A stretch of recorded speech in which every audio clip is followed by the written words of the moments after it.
내 생의 마지막 고백이라는 말씀의 제목으로 우리가 바울의 편지를 나누기를 원합니다.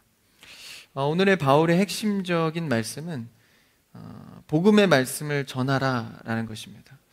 말씀에도 기록하고 있듯이 복음의 말씀을 전파하라라는 것이죠. 그래서 항상 복음에 힘쓰는 삶, 그것이 바로 신앙입니다.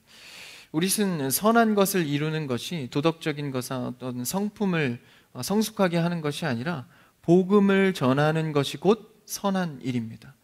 하나님께서도 예수님을 이 땅에 보내시는 그 인류를 위한 그 큰 사역을 놓고 가장 핵심적인 목표는 바로 복음을 전하는 것입니다. 예수 그리스도가 이 땅 가운데 와서 십자가를 지심은 그 복음을 완성하기 위함입니다. 그래서 예수님께서도 부활 승천하시면서 성령을 주시겠다. 이게 무엇을 위함이죠? 바로 믿음과 복음을 위함입니다.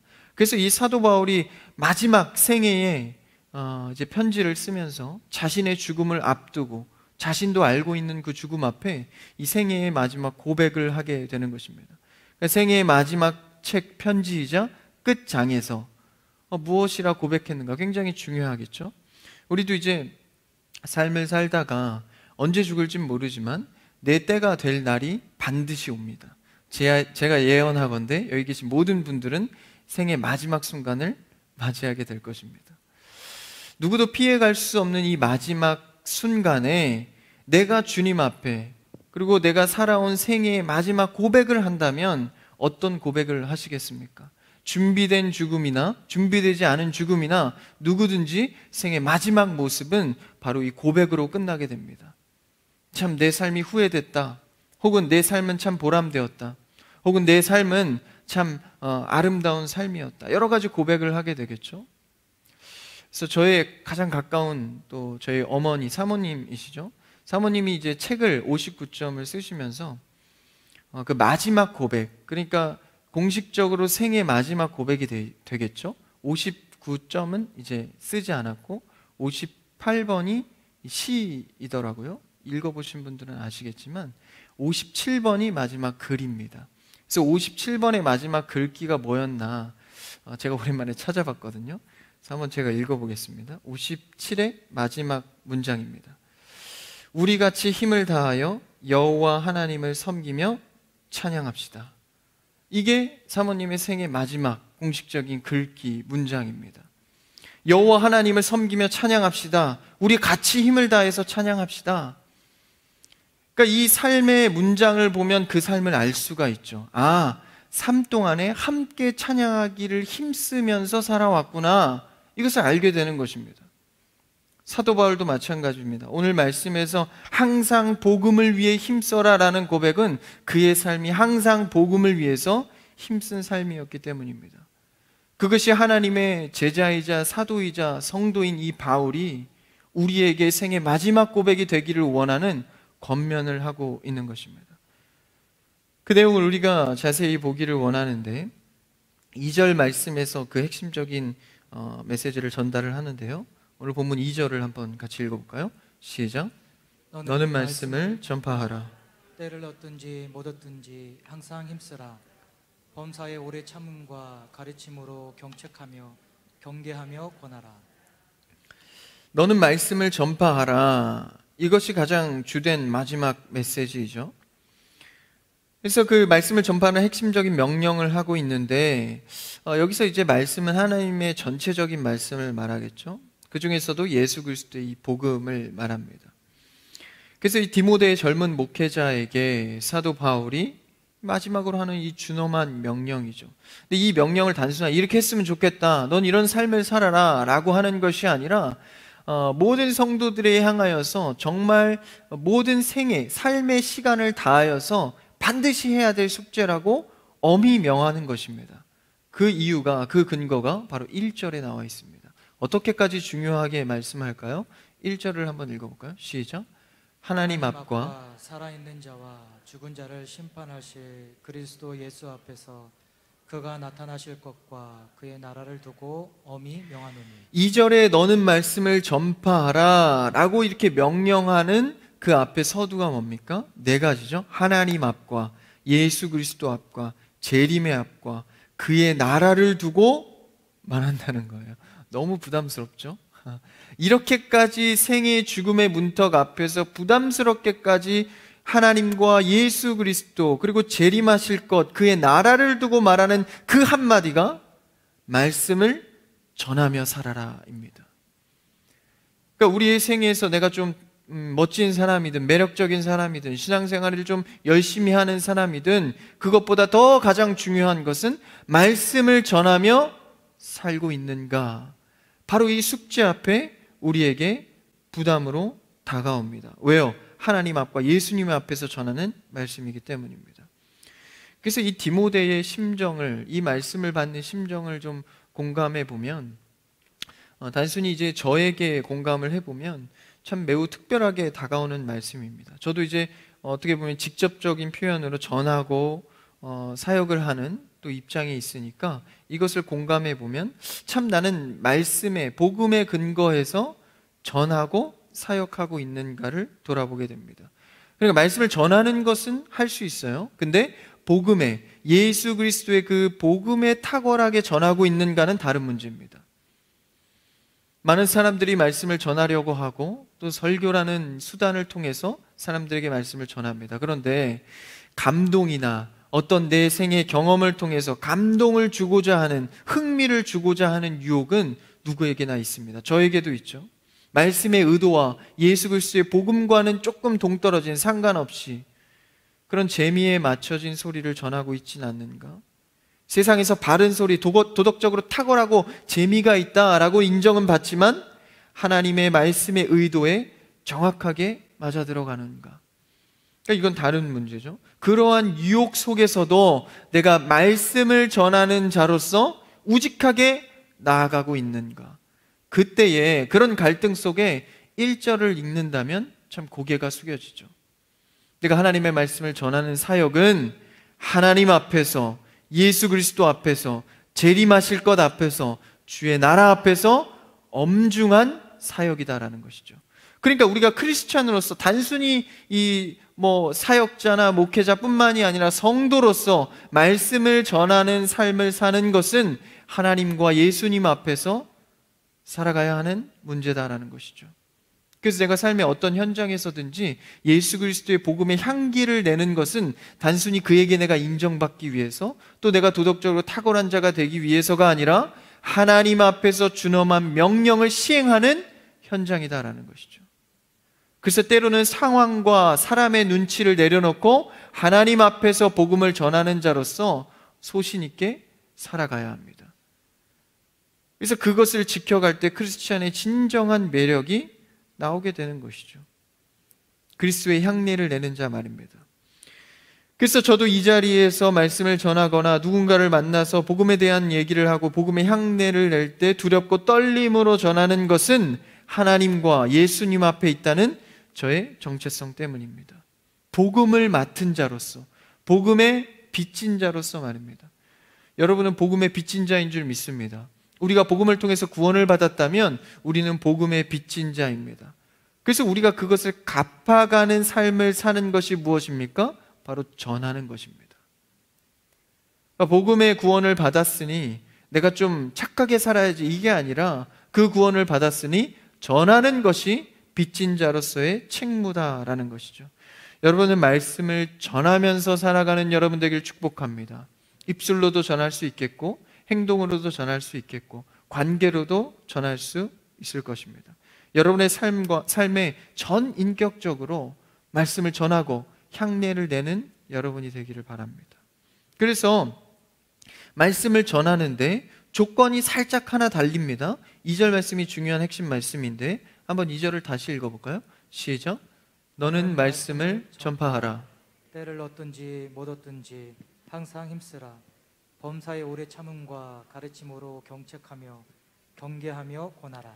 참 우리가 잘 아는 말씀입니다. 너는 말씀을 전파하라. 때를 얻든지 못 얻든지 항상 힘쓰라라는 것이죠. 그래서 때가 좋든지 너의 상황이 나쁘든지 말씀 전하는 것은 기본적으로 해야 될 일이다라는 것이죠. 우리가 아무리 바빠도 밥은 먹고 잠은 자지 않습니까? 아무리 바빠도 기본적으로 해야 될 일은 자연스럽게 해야 됩니다. 그것처럼 신앙인이라면 때가 좋든 나쁘든 말씀 전하는 것은 핑계할 수 없다라는 것이죠. 제가 좀 여유가 없어서요. 제가 부끄러움이 많아서요. 제가 할 수 있는 능력이 안 돼서요. 모든 것은 때가 좋든지 나쁘든지 해야 하는 사역이다라는 것이죠. 그래서 중요한 일은 사실 결국 할 수밖에 없습니다. 주께서 계획하신 이 중요한 일들은요, 우리가 그 때를 맞추지 못할 뿐이지 언젠가는 그 일에 뛰어들게 되어 있습니다. 바울도 그러했죠.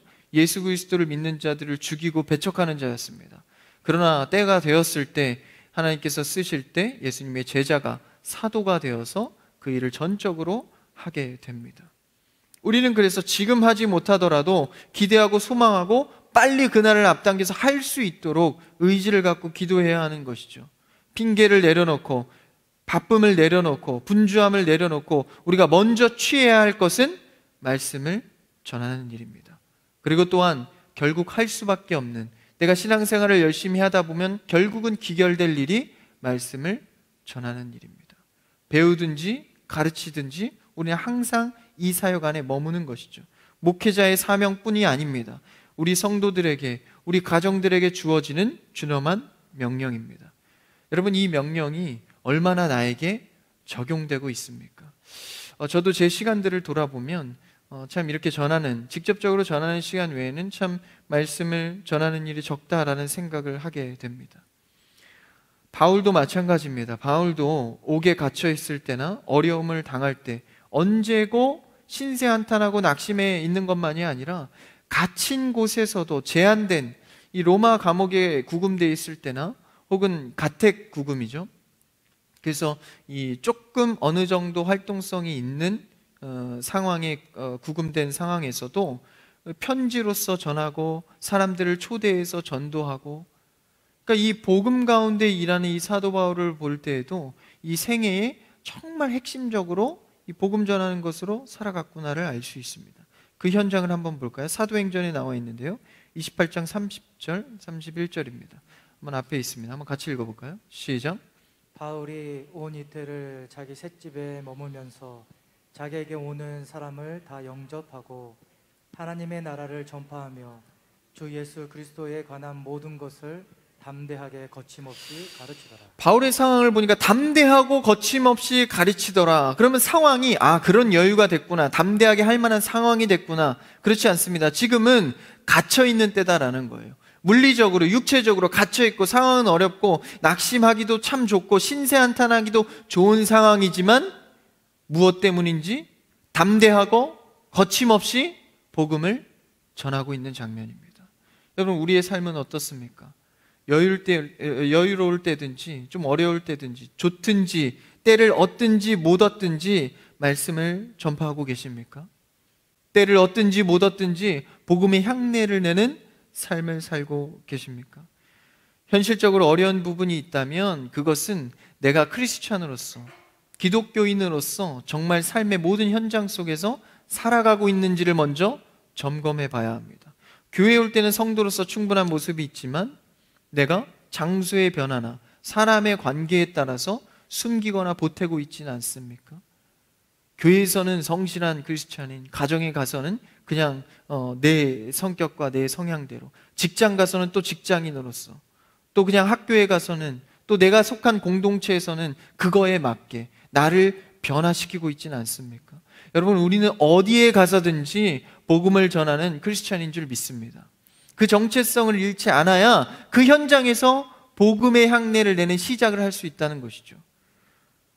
내가 복음을 맡은 자로서 복음을 숨기고 그냥 상황에 맞춰서 언제는 기독교인이었다가 언제는 그냥 내가 평범하게 종교가 없는 것처럼, 요새는 더욱 그렇습니다. 어떤 코로나의 또 영향 때문에 말이죠. 그리고 또 상황과 관계적인 측면에서 나의 모습을 감출 때가 있다라는 것입니다. 여러분, 우리가 담대하기 위해서는 그리스도인으로서의 정체성을 확실히 해야 합니다. 사실 이것도요, 관리를 해야 합니다. 그냥 내가 이렇게 노력을 없이 그냥 은혜 충만 이렇게는 안 되는 것이죠. 항상 성경의 인물들도 습관을 따라서, 전통을 따라서, 가르침을 따라서 움직였습니다. 그러니까 오늘 2절에 보면요, 전파하는데 어떻게 항상 힘쓰라 하는데 어떻게 해요? 범사의 오래 참음과 가르침으로 경책하며 경계하며 권하라라는 거예요. 여러분, 여기서 중요한 게 뭡니까? 바로 오래 참음입니다. 성도로서 복음을 전하는데 오래 참아야 할 일이 너무나도 많은 것이죠. 어느 장소에 가서든지 복음을 전할 때도 핍박을 받을 때도 있고 괴롭힘을 받을 때도 있고 눈치를 봐야 할 때도 있습니다. 근데 그것을 참아내지 못하면 그냥 일회성이나 이벤트적으로 복음을 전하기 마련입니다. 여러분, 우리는 삶에서 항상 인내함으로 오래 참음으로 복음을 전할 수 있는 여러분이 되기를 축복합니다. 이게 바로 그리스도인의 자기 관리입니다. 담대하기 위해서 자신이 그리스도인 것을 드러낼 줄 알고 또한 오래 참을 줄 알아야 한다는 것이죠. 그래서 그럼에도 본문에서 전하기 어려운 때는 그리고 그 상황은 있기 때문에 그 상황적 어려움을 한번 짚어주고 있는데요. 그 다음 절 3절을 한번 읽어볼까요? 오늘 본문 3절입니다. 시작. 때가 이르리니 사람이 바른 교훈을 받지 아니하며 귀가 가려워져서 자기의 사욕을 따를 스승을 많이 두고. 교훈을 받지 않은 때나 상황이 어떤 것이 있냐면 귀가 가려워서 자기의 사욕을 따를 스승을 많이 둔대요. 이게 무슨 말일까요? 그래서 귀가 가렵다는 것은 남의 소리 많이 하니까 이런 게 아니라 귀가 가렵다, 이것은 내가 듣고 싶어하는 궁금증이 있다라는 겁니다. 그것을 시원하게 긁어줄 스승을 찾기를 원한다는 거예요. 누가요? 이 어려운 때, 복음 전하기 어려운 때가 어느 때냐면 사람들이 듣고 싶은 것만 찾아서 쫓아다닌다라는 거예요. 오늘날의 상황과 굉장히 비슷합니다. 이제 정보화 시대를 넘어서 이제는 선택적 정보의 시대입니다. 그래서 예전처럼 뭐 그냥 공적으로 많이 있는 정보를 그냥 아무렇게나 취하는 게 아니라 이제는 우리가 선택적으로 취하죠. 예전에는 뭐 공영방송을 거의 신뢰하고 이랬지만 요새 이제 많은 채널들도 있고 유튜브도 개인적으로도 많이 방송을 하고 뉴스들이 워낙 많습니다. 그래서 이제는 선택적으로 정보를 취하죠. 그래서 내가 듣고 싶은 것만 골라서 듣습니다. 듣고 싶은 채널, 듣고 싶은 검색, 이렇게 해서 자기가 원하는 정보만 시원하게 귀를 긁어주는 거예요. 그러다 보니까 우리의 체계와 세계관은 항상 유행을 따라갑니다. 아, 요새는 이게 대세구나. 요새는 이걸로 중심으로 내가 살아가야겠다. 요새 이게 가치관을 둬야 내가 성공할 수 있구나. 이런 흐름의 문화에 빠르게 변화하다 보니까 실제 그리스도인의 정체성의 시각이 약해지는 겁니다. 심지어는요, 교회에 대한 어떤 비전의 소망도 내가 선택을 합니다. 그래서 요새 유튜브에 채널 많지 않습니까? 그래서 이 말씀이 좋을 것 같아. 나는 요한계시록만 볼 거야. 그래서 요한계시록만 검색해서 수많은 목사님들의 설교를 선택해서 듣고, 이러다 보니까 정말 내가 하나님께서 원하시는 교회를 통한, 가정을 통한, 나를 통한 비전 제시가 약해지는 겁니다. 그냥 내가 좋아하는 것만, 매체만 접하는. 요새 자녀들도 그렇죠. 그러다 보니까 이 나의 욕심과 욕망과 사욕을 채우는 나의 신앙이 될 수 있다라는 거예요. 그 길로 가다 보면 어떻게 된다라는 거예요. 그 다음 절에 나오죠. 그 다음 절 한번 읽어볼까요? 시작. 또 그 길을 진리에서 돌이켜 허탄한 이야기를 따르리라. 그렇게 된다면 결국은 진리와 멀어지고 허탄한 이야기를 따르는 삶의 습관이 굳어진다는 것입니다. 여러분은 어떤 습관에 굳어져 계십니까? 내가 원하는 것 시원하게 긁어주면 은혜 받았다고 생각하십니까? 이 단에서 여러분이 원하는 얘기만 계속 쏟아낸다면 여러분이 은혜 받았다라고 말하는 것은 그냥 단순히 내 삶에 공감을 얻었다로 그칠 수 있습니다. 그러나 내 마음에 불편할지라도, 내 마음에 찔림이 올지라도 오히려 그것을 은혜로 여기고 하나님의 말씀의 중심으로 살아간다면 어떠한 수많은 뉴스들 속에서 내가 결정하고 결단할 수 있는 힘이 생기는 것이죠. 여러분, 유대인들이 미국에서 세계를 제패하고 수많은 경제권을 누리는 이유가 무엇입니까? 그들은 어떤 뉴스나 문화의 흐름에 따라가는 것이 아니라 아주 어렸을 때부터 성경 문화에 익숙하기 때문입니다. 그래서 그들의 가치관과 세계관은 늘 성경에서 출발합니다. 그래서 많은 문화를 성경을 통해서 적용하는 거예요. 근데 우리는 문화를 중심으로 성경을 적용하는 습관이 많습니다. 반대로 성경의 중심 속에서 여러 가지 삶을 적용해가는 여러분 되길 축복합니다. 그러한 자들이 결국은 세계를 이끌어 나가고 경제를 이끌어가는 하나님께서 쓰시는 큰 사람이 된다라는 거예요.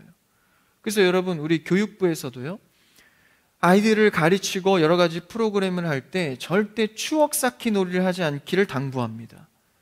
그냥 교회 어렸을 때 이런 추억이 있었어, 이것으로 끝나는 게 아니라 그들의 정체성과 가치관과 세계관이 되기를 원하는 거예요. 뭐가요? 성경의 말씀이 말입니다. 그랬을 때, 때가 됐을 때 글을 쓰실 때, 야, 너는 중심에 말씀이 있구나, 너는 중심에 하나님을 모실 수 있는 가치관이 있구나, 그 자를 하나님이 쓰시는 겁니다. 말씀으로 준비되는 여러분의 자녀와 여러분이 되기를 축복합니다. 그래서 허탄한 길로 인도되지 않도록, 그래서 이 내가 그리스도인이라는 정체성에 맞는 판단과 필요에 따라 결정할 수 있어야 한다라는 것이죠. 그게 크리스천의 매력입니다. 세상을 거스르다라도 하나님의 계획에 맞춰가는 것. 그래서 사실 이번 22년도 부흥과 선교가 사실 지금 코로나 시대에 맞지 않는 제목일 수도 있겠습니다. 그러나 하나님께서 주시고 계획한다면 이루어 가십니다. 할렐루야. 우리는 그것을 믿고 따를 때 기적을 보게 되고 하나님의 쓰심을 만나게 됩니다. 그래서 그러한 삶을 이어갈 때 조금 더 한 템포 더 당부하는 말씀인데, 그게 바로 그 다음 절 5절입니다. 5절을 한번 읽어볼까요? 시작. 그러나 너는 모든 일에 신중하여 고난을 받으며 전도자의 일을 하며 내 직무를 다하라. 그러나는 뭡니까? 3절과 4절의 내용, 그러하지만 사람들이 그런 자기의 사욕과 욕심을 위해서 듣기를 원하지만, 그러나 너는 모든 일에 신중하여 전도자의 일에 너의 직무를 다하라는 것이죠. 세상이 듣기 좋은 거를 원한다고 그거에 쏙쏙 맞춰서 전하는 것이 아니라 너는 너의 길을 가라는 거예요. 뭐에 따라서? 예수 그리스도의 복음에 따라서 말입니다. 그러니까 고집쟁이가 되라는 게 아니라 말씀만 따라가라라는 것이죠. 그래서 그 앞에 서두에 중요한 단어를 언급하는데 5절에 보니까요, 그러나 너는 모든 일에 신중하여입니다. 여기서 신중하라는 것은 단순히 그냥 조심스럽게 하라는 것이 아니라 이 원어의 뜻의 의미를 의역을 해보면 절제할 것을 절제하여 균형 잡힌 삶을 살아라입니다.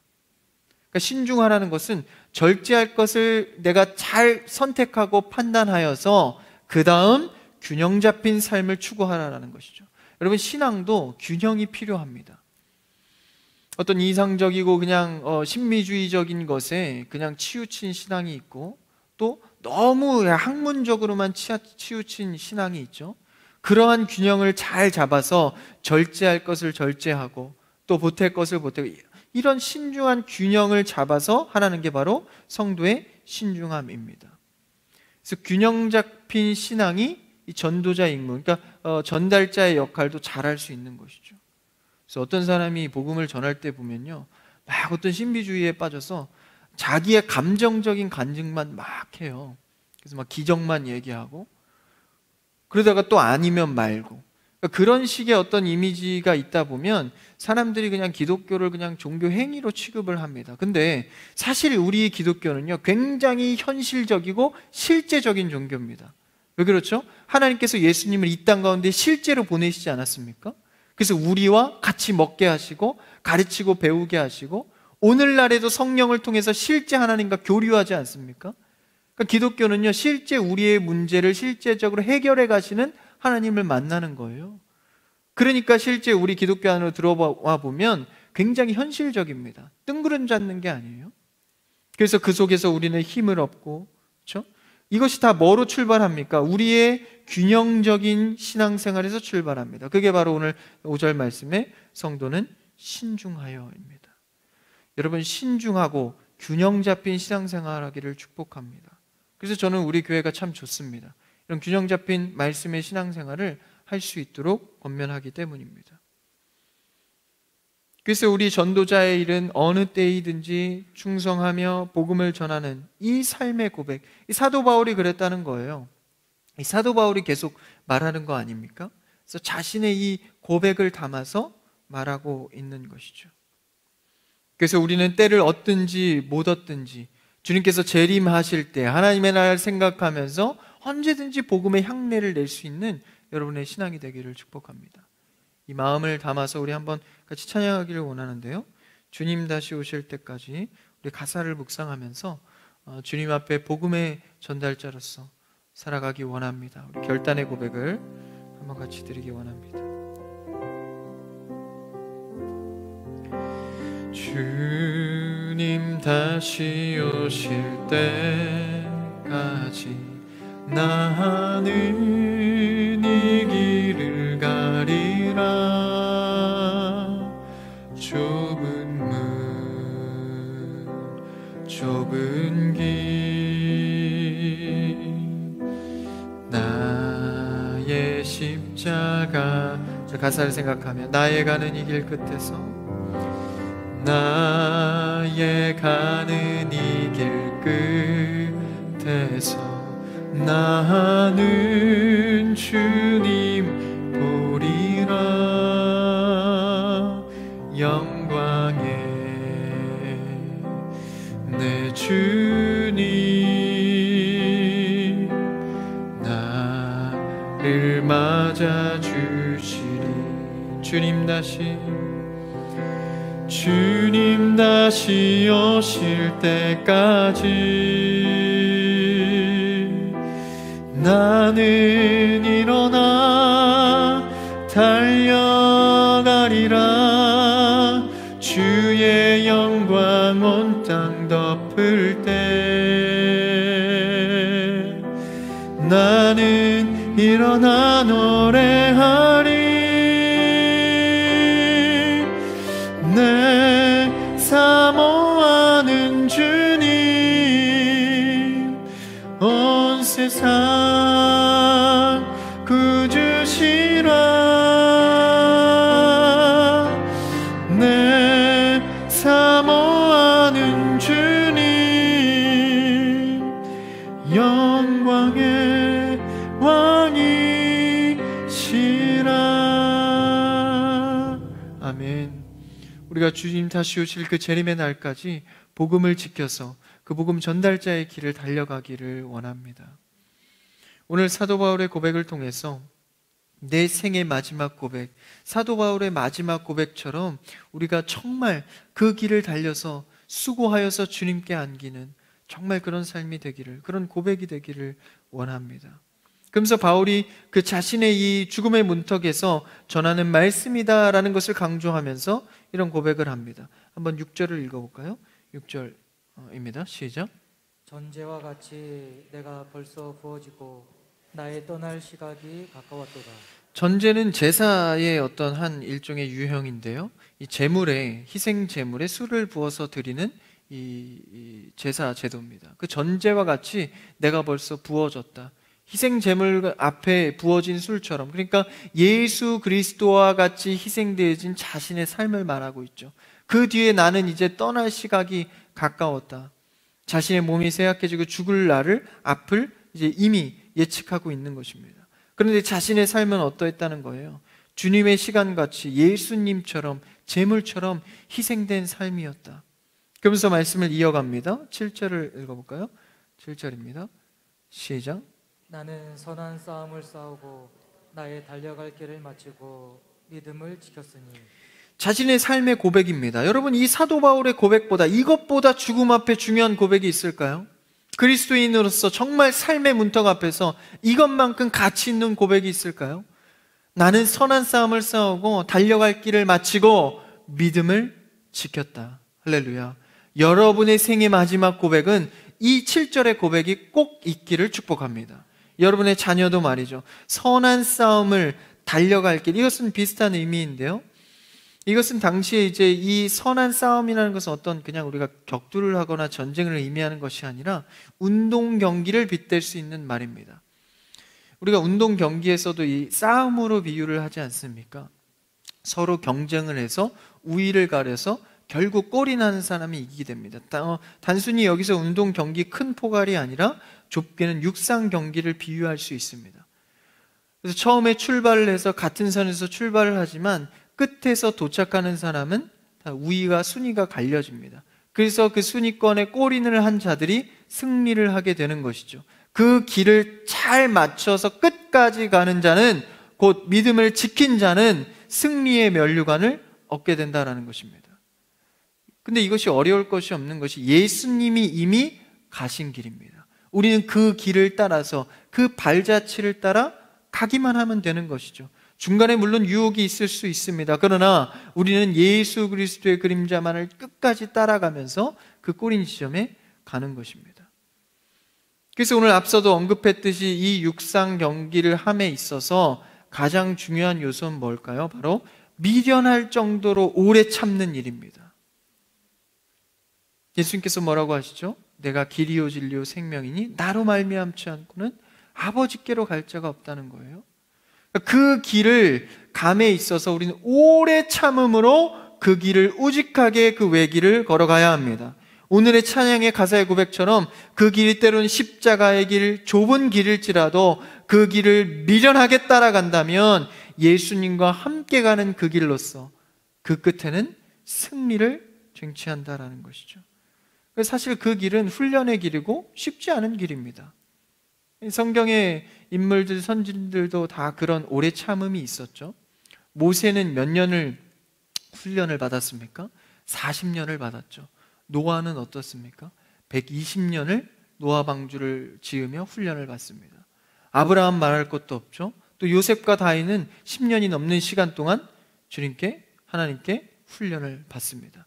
그 길을 오래 참음으로 갈 때 하나님께서 쓰시는 것이죠. 그게 바로 선한 싸움입니다. 그리고 달려갈 길을 다 마쳤을 때 그 속에서 믿음을 지켰다라는 것이죠. 그러니까 믿음을 지켰다고 사도 바울이 말하는 것은 우리에게 사실 큰 위로가 됩니다. 그러니까 믿음을 지켰다는 것은 사도 바울도 신앙생활 그리고 사역을 하면서 복음을 전하는 일에서 내적 갈등이 많았다라는 겁니다. 사실 성경에서는 그 모든 갈등까지 실어놓지 않지만 이 한 구절에서 우리가 발견할 수 있죠. 믿음을 지켰다. 그 싸움이 있었다. 나도 갈등했다. 어려웠다. 그러나 생의 마지막 문턱에서 내가 이 7절의 고백을 할 수 있는 것은 내가 그 믿음을 지켰기 때문이다. 여러분, 그리스도인의 사실 신앙은 어찌 보면 굉장히 심플합니다. 예수님을 따라 마라톤 경주처럼 달려가는 것, 예수님을 따라 복음을 지키고 전하는 것, 이 단순한 신앙에 수많은 유혹이 들어온다면 나의 내적 갈등은 복잡해지는 것이죠. 여러분, 그럴 때마다 주님 앞에 기도할 것은 주님, 나는 복음의 빚진 자로서 이 복음의 길을 걷기를 원합니다. 이 단순한 고백을 통하여서 많은 유혹들이 잠잠해지는 여러분의 삶이 되기를 축복합니다. 우리가 마지막 생애에서 고백을 한다면 이 7절의 고백만큼 우리가 취할 것이 어디 있겠습니까? 우리 7절 한번 다시 읽어볼까요?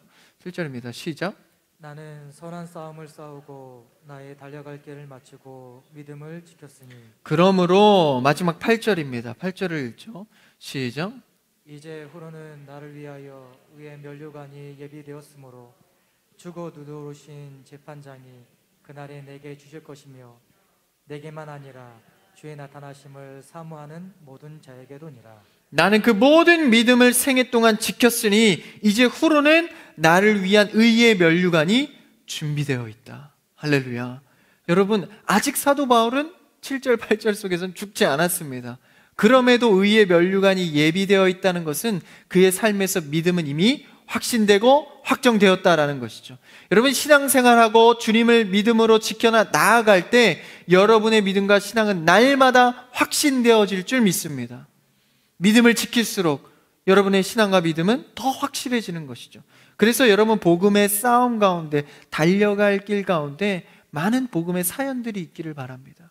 때로는 넘어져도 다시 일어나시고, 복음 때문에 내가 희생하고 그를 위해서 섬긴 것들, 이건 복음의 사연들이 많아질수록 사실 우리의 믿음은 잘 지켜지는 것이죠.